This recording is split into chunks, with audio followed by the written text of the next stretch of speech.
Hey, what is up guys, I'm back with another video, and in this video I'm going to be showing you guys what softwares I use to record and the devices that I use to record with whenever I'm doing gameplay and other things like that. I'm not going to show like vlogging material because I don't really do much vlogging and I really don't have anything other than my iPhone that I use for that.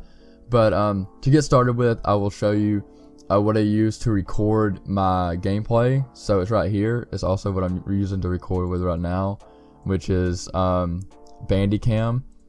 To me, it is a really great software, and I used to use OBS, but unfortunately with OBS I started to get run into the problem where whenever I was recording something in 60 frames per second, it would like drop in frames. Like it would drop down to like 15 and then it would go up and down, and it didn't have anything to do with what I was playing on my laptop because I would be recording gameplay from my console, and it was just like using a bunch of CPU. And I don't know what happened. I looked up so many videos, but I could never find my issue in videos. They were talking about frame drop, but it was like a completely different issue than what I was actually having. So I just kind of had to stop using OBS. I'll still use it sometimes if I'm recording something on my laptop that's in like 30 frames, because if you're sitting at a solid 30 frames per second, it can run it. But if you're trying to record in 60 frames, that's whenever I run into my issues. So I use Bandicam to record stuff through my laptop. Like if I'm playing a game, you know, they have different modes. They have like gaming mode where you can record you know, your game at 60 frames, and it shows the frames in the top corner. For you at least, it doesn't show it during the recording. And I'm trying to figure out how to get my face cam to work with that, but I haven't been able to. I can get to record in this mode, and whenever I'm playing and I'm capturing with my Elgato, I use the Elgato Game Capture HD60S. So I pretty much use this for everything as far as recording gameplay or my laptop screen or anything like that. And as far as audio, I use this, the free sound recorder. Literally that's all it is. Like, it's recording my sound right now. And the reason for that is because I would record in Audacity, but after like a few minutes or a few seconds, it would just cut off, and I couldn't figure out why. So I just recorded in this, and then I drag it into Audacity, and I edit my audio in Audacity. But I don't know why it does that. And then as far as editing, I use Wondershare Filmora 9. I can get into that and show you guys that a little bit. And to me, it's a really good program. It's nothing like what is it, like Adobe, I think, is a lot of people use. It would be nice to get that. I don't know if it costs money like monthly or if it's just a one-time, you know, buy and you get it. But I think with a lot of programs with like Adobe, it actually costs money and you have to pay monthly, or you can set up some kind of payment plan, and I really don't want a software like that. Same with my thumbnails. I'll show you guys what I use for my thumbnails. And I found out that the program that I wanted to use cost money, that like monthly. It's like a monthly subscription. So pretty much with this software, it looks pretty simple, and it is very simple. You start off in the media section and you can import a file. Only thing I hate is like I have to re-sign in every time. So whenever I go to export my video, I have to re-sign in. And I do have a lifetime subscription. So these are some of the videos that I have posted. It goes straight to the edited section. But I have my audio, logos, thumbnails, videos, and then my edited videos go in here. And you can just click on a video and it gets right here, and you can drag it in, edit it how you want to. And they also have audio tracks you can put on, but most of these cost money. After you buy your subscription, that's just to get the watermarks off. If you want to get all this premium stuff, I think it is like a monthly subscription, and then you can create your own text if you want to. You got transitions for whenever you're cutting in between frames. These are effects you can add, elements, all kinds of crap like that. I've never used the split screen, but that would be very useful if, I guess, I am showing two perspectives, like camera angles. You know, that would work very good for that. And so that's that program. Whenever I render my videos, it's probably going to, there's no media file, so I can't do anything. But whenever I render my videos, I do it in 2K resolution so that I can get the right codec, so my videos don't look like crap. Because for some reason, smaller YouTubers, not everybody, but at least for my channels, I get screwed over and my codec's like all messed up. And apparently your codec has something to do with your video quality.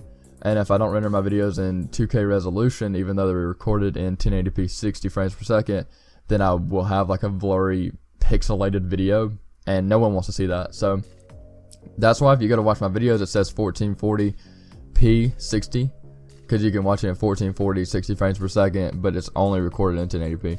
But if you don't watch it in full 1440, then it looks all blurry and pixelated. Now, as far as software that I use to create my thumbnails, I use Paintnet. It costed me about $7. I've been using it for many years, but it's no longer a free program. You have to go into your Microsoft store, I think, and buy it now.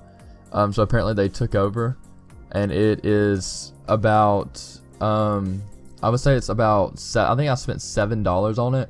Now, this is a very nice program, but unfortunately, let me see if I got a file that I can open.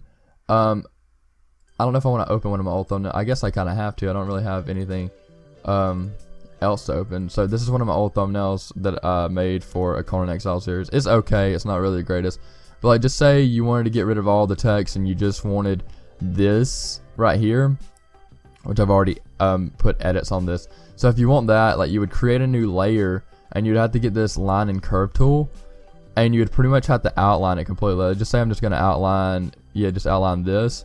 Like, I'd have to like zoom in on it and like kind of outline it how I want to. Oh, I messed that up. So you would kind of have to, you see what I mean? Like, you would have to, go around it, and you'd have to do that for the whole entire thumbnail, for the whole entire object all the way around, and then you could mess with the interior of it. Or if you're like, if you're trying to color it in any ways, I guess you would kind of do this. You would kind of go on the inner side of it, and you know what I mean.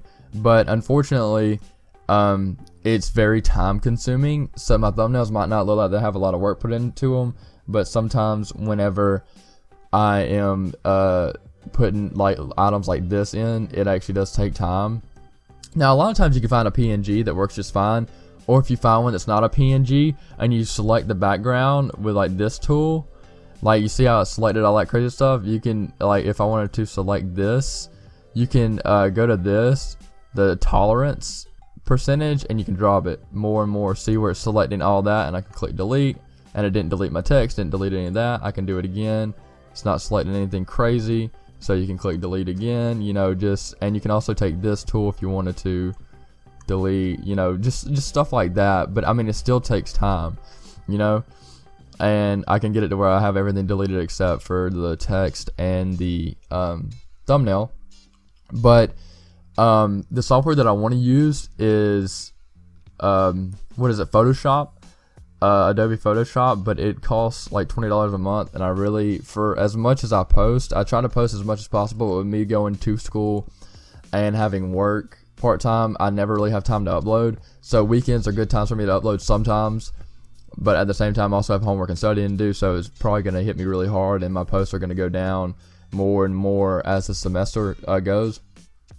And it's just not really the best to get, Adobe Photoshop and spend that much, like $20 a month for a software that I'm not going to use as much. But you can select the whole background. I think they have an option where you can select the whole background, and the object in the background is the only thing that's left. So all that line tool that I would have to do and outline it, it does it itself, and then just deletes the whole background, which is really cool and way more convenient. And I think it just all together a much more professional software. But I am very content with what I have. So I use Wondershare, Filmora to edit my videos, use Bandicam to record my videos, Audacity to edit my audio, Free Sound Recorder to record my audio, and then Paint.net to create my thumbnails. All in all, these are pretty good programs in my book, and I really enjoy using them, and I think that my videos are pretty good. I still don't think I'm amazing at my videos and my commentary. I still think I need work, but I think all in all, my content's pretty good, my thumbnails are pretty good, and I do my best, and I know there's still room for improvement, and I'm trying to improve as much as possible. But I do hope you guys enjoyed this video. If you did, don't forget to like and subscribe for more, and I'll see you guys next time. To start off with, we have my laptop, which is pretty much the heart of all my stuff. Is where I start up my